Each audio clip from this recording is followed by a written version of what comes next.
کمثل الحمار يحمل اسفارا بئس مثل القوم الذين كذبوا بآيات اللہ۔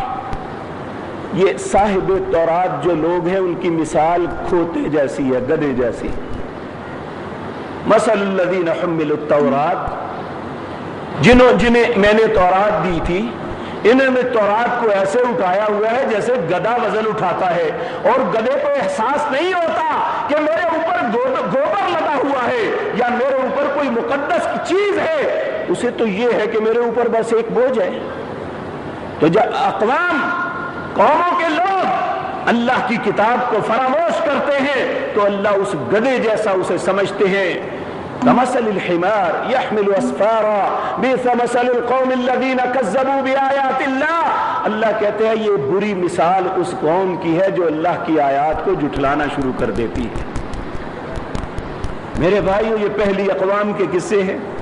اس کے بعد آپ انجیل کو دیکھ لیجئے، اور انجیل کا معاملہ یہ بنا کہ ان میں سب سے پہلا شخص وہ تھا جس کا نام تھا سینٹ پال۔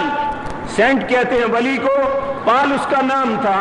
حضرت عیسیٰ علیہ السلام کے زمانے میں یہ شخص آپ کے سخت مخالفوں میں تھا۔ جب عیسیٰ علیہ السلام کو اللہ نے اٹھا لیا تو یہ شخص بڑا پرہیزگار بن کے آ گیا، اور آگے کہنے لگا کہ مجھے خواب میں عیسیٰ علیہ السلام ملے ہیں اور میں ان کے دین کو قبول کرتا ہوں۔ اس وقت عیسیٰ کے حواریوں میں ایک بڑے نیک بزرگ تھے جن کا نام تھا برنباس۔ انہوں نے کہا یہ مکار آدمی ہے، اس کی باتوں پہ یقین نہ کرنا۔ لیکن جب اس کی بار بار باتوں کو، التجاؤں کو سنا تو انہوں نے دل میں سوچا شاید ٹھیک ہو گیا ہو۔ اور بعض لوگ چہروں سے تو بڑے پیارے لگتے ہیں لیکن ان کے اندر ایسا خناس ہوتا ہے اس طرح سینٹ پال کے اندر تھا۔ انہوں نے کہا اس کے ایمان کو قبول کر لو، ممکن ہے اچھا ہی ہو گیا ہو۔ انہوں نے اس کے ایمان کو قبول کر لیا کہ ٹھیک ہے، یہ بھی اس نے عیسائیت کو، اسلام کو قبول کر لیا۔ اس نے آتے ہی پہلے لوگوں میں اپنا اعتماد بنایا۔ جب لوگ اس پہ اعتماد کرنے لگے تو ایک رات اس نے کہا آج مجھے خواب میں عیسیٰ علیہ السلام ملے ہیں اور انہوں نے کہا ہے کہ انجیل کے اندر جو فلاں فلاں باتیں ہیں وہ منسوخ ہیں، یہ باتیں چھوڑو اور یہ کام کرو۔ اس وقت پھر برنباس جو ہے انہوں نے لوگوں کے سامنے بہت چلا کے کہا یہ منافق ہے، تمہیں غلط رستے پہ ڈالنے کے لیے کوشش کر رہا ہے، یہ اللہ کی کتاب کی تحریف کرنے کی کوشش کر رہا ہے، اس کی بات کو قبول نہ کرنا۔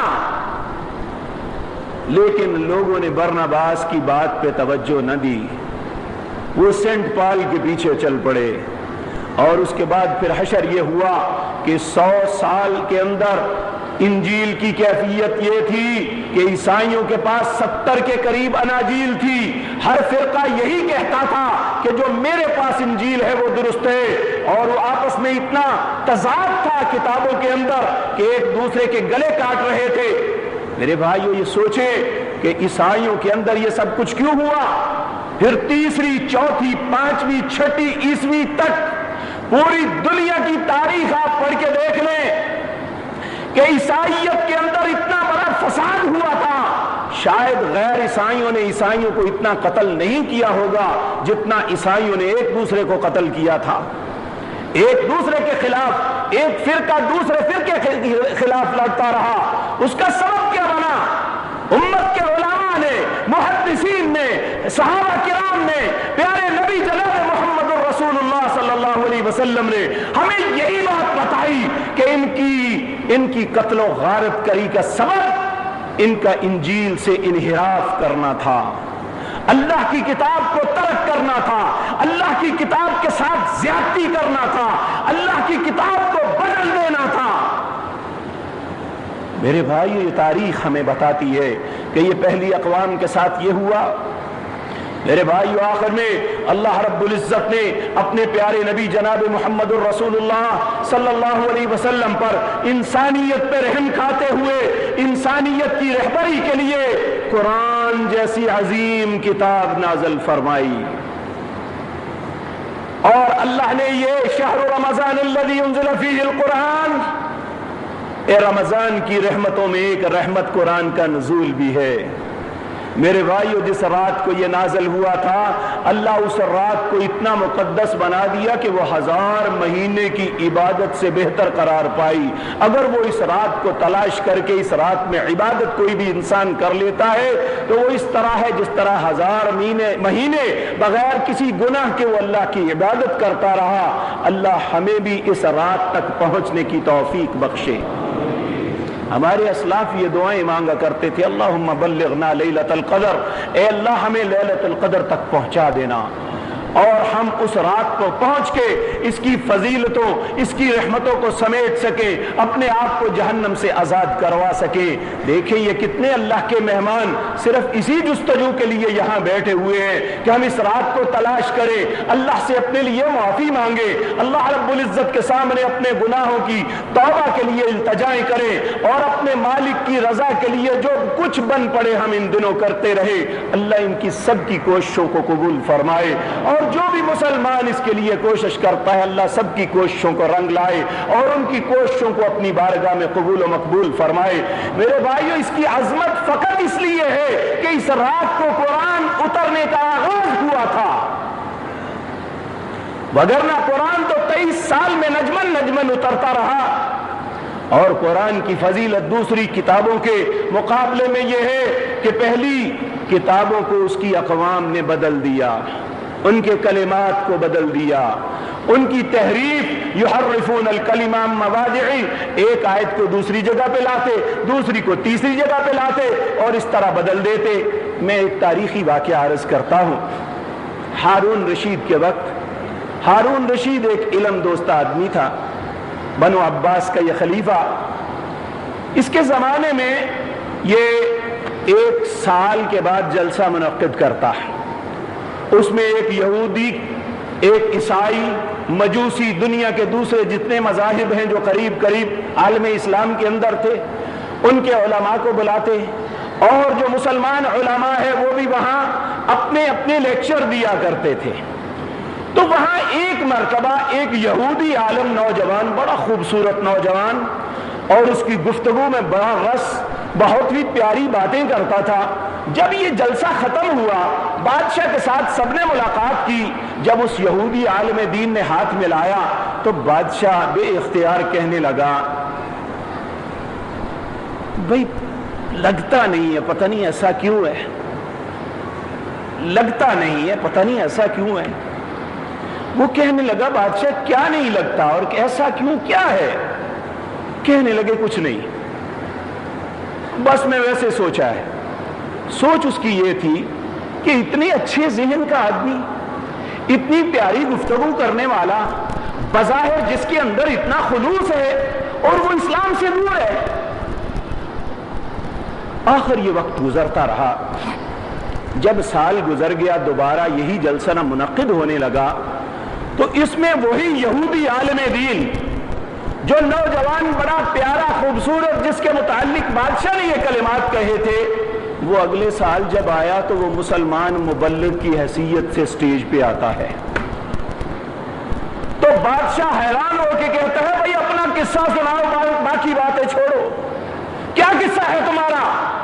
کہنے لگا، میں نے اسٹیج پہ عیسائیوں کی گفتگو بھی سنی، میں نے مجوسیوں کی باتیں بھی سنی، میں نے یہود کی باتیں بھی سنی، میں نے مسلمانوں کی باتیں بھی سنی۔ اپنی کتاب کے متعلق مسلمانوں کے تصور، ان کا دعویٰ جب دیکھا تو میرے دل میں ایک خیال پیدا آیا کہ میں نے سوچا کیوں نہ ہم ایک تجربہ کر لوں۔ تجربہ کرنے کے لیے میں نے یہ کیا کہ پہلی سب سے تورات میری اپنی کتاب تھی، میں نے اس تورات کو لیا جو دنیا میں سب سے زیادہ پائی جاتی تھی، دنیا میں سب سے زیادہ لوگ اسے اپنائے ہوئے تھے، میں نے اسے لے کے اسے اپنے پاس لایا، اس کے اندر اس طرح تحریف کی، یہاں کی آیتیں وہاں لگا دی، وہاں کی وہاں لگا دی، وہاں کی۔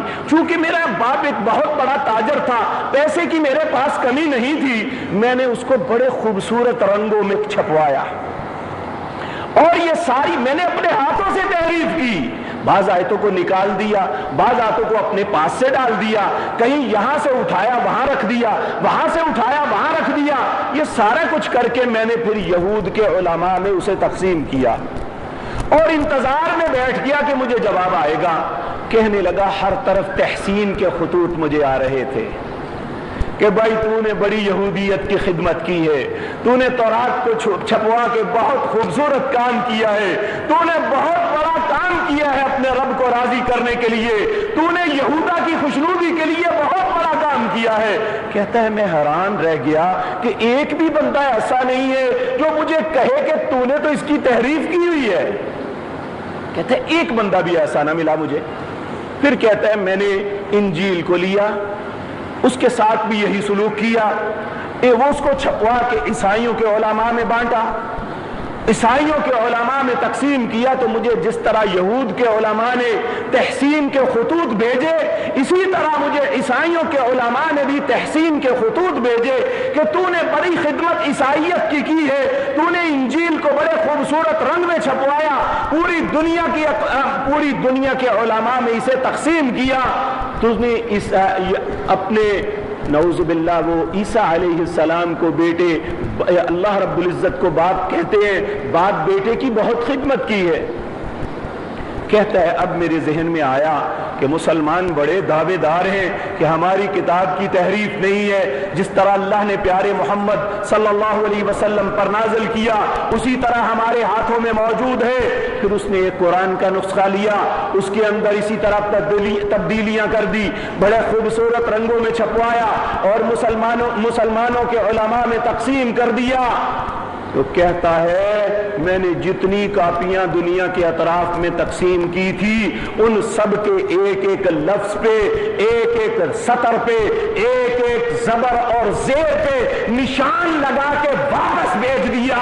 اللہ نے جو محمد الرسول اللہ پہ قرآن نازل کیا تھا وہ یہ نہیں ہے. کہتا ہے میں سمجھ گیا کہ اللہ رب العزت کے آج اگر دنیا میں کوئی نمائندے ہیں, اللہ کو ماننے والے ہیں, اس کی صحیح کتاب کوئی دنیا میں موجود ہے اور اس کتاب کے کوئی حامل ہے تو صرف مسلمان ہے. میں نے اس لیے کلمہ پڑھا تھا لا الہ الا اللہ محمد الرسول اللہ. ایک یہودی اس قرآن کو پڑھتا ہے تو وہ مسلمان ہو جاتا ہے. ایک کل کی بات ہے, پاکستان بننے سے 5 سال پہلے یہودیوں کا ایک بہت بڑا عالم دین, اس کا یہودی نام تو بڑا مشکل ہے, اسلامی نام اس کا علامہ محمد اسد بنا, اور اس نے کہتا ہے مجھے سمجھ نہیں آتی تھی کہ سبب کیا ہے. دنیا کے لوگ صبح نکلتے ہیں, اضطراری حالت میں ہوتے ہیں, اپنے اپنے دفاتر دکانوں پہ جاتے ہیں, پھر واپس رات کو پلٹتے ہیں, صبح ان کا جانا رات کو واپس آنا مجھے سمجھ نہیں آتا تھا. آخر یہ دنیا کے لوگ اتنے مضطرب کیوں ہیں, کیوں اتنی پریشانی میں مبتلا ہے, آخر سبب کیا ہے, کس تلاش کے لیے یہ نکلتے ہیں, کس تلاش سے یہ واپس تھکے ہارے آتے ہیں, پھر صبح تازہ دم ہو کے پھر نکل پڑتے ہیں.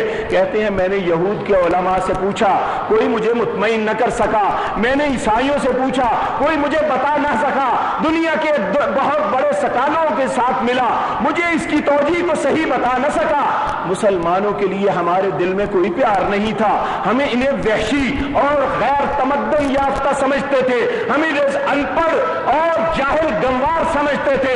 مجھے کبھی دل میں خیال بھی پیدا نہ ہوا کہ مسلمانوں سے بھی یہ بات پوچھی جا سکتی ہے. کہتا ہے ایک دن مصر سے میں فلسطین جاتے ہوئے ٹرین میں بیٹھا ہوا تھا, میرے سامنے ایک بندے کے ہاتھ میں ایک چھوٹی سی کتاب ہے, وہ اسے پڑھ رہا ہے, کبھی اس کا چہرہ چمک رہا ہے, کبھی اس کے چہرے پہ رونے کے آثار ہیں, کبھی اس کا انداز کیسے بن رہا ہے. وہ پڑھتا پڑھتا اچانک اس نے کتاب اپنے سینے پہ رکھی تو سو گیا. کہتا ہے بے اختیار میرا ہاتھ آگے بڑھا, میں نے اس گود سے کتاب پکڑ لی, میں اس کی گردانی کرنے لگا, کیونکہ یہ عربی جانتا تھا, اسی علاقے کا رہنے والا تھا. اس نے جب اسے دیکھا, اسے یہ تو پتا نہ اس وقت چلا کہ یہ قرآن ہے, مسلمانوں کی الہامی کتاب ہے جو اللہ نے محمد الرسول اللہ پہ نازل کی. کہتا ہے میں ورق گردانی کرتے ہوئے ایک سورت پہ پہنچا, جب یہ چھوٹی سی 30ویں پارے کی سورت ہے. کہتا ہے جب میں نے یہ پڑھا الحاکم التکاثر حتی زرتم المقابر کلا سوف تعلمون ثم کلا سوف تعلمون. تمہیں تکاثر نے یہ برباد کر دیا, زیادہ بڑھانے کے لیے تمہاری زندگی کو ختم کر دیا. حتی زرتم المقابر, اس کام سے تم تھکتے نہیں, یہاں تک کہ قبروں میں داخل ہو جاتے ہو. کہتا ہے مجھے تو اپنے حواس بھول گئے، مجھے سارے خیالات ختم ہو